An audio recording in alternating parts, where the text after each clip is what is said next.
মাস বন্ধ থাকার পর আবারও টহল দেয়া শুরু করেছে পুলিশের এলিট ফোর্স র্যাব।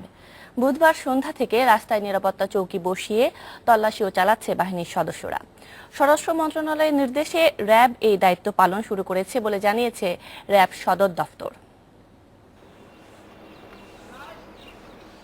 নারায়ণগঞ্জে ৭ খুনের সঙ্গে র্যাবের ৩ কর্মকর্তার জড়িত থাকার অভিযোগ ওঠায় ব্যাপক সমালোচনার মুখে পড়ে বাহিনীটি। এরপর গত ২৬শে মে সংস্থাটির পক্ষ থেকে জানানো হয় সুনির্দিষ্ট ৭টি কাজের বাইরে তারা অন্য কাজ করবে না। পরে গত ১ মাস রাজপথে টহল কিংবা চেকপোস্ট বসিয়ে তল্লাশি চালায়নি র্যাব।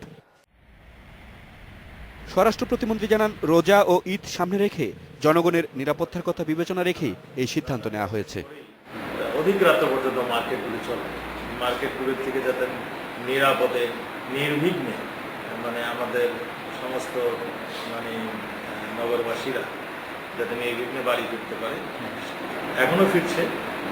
আরো প্রোটেকশন দেওয়ার জন্য, আরো করার জন্য আমরা এই র্যাবকে আবারও টহল দেওয়ার জন্য রাস্তায় নামিয়েছি।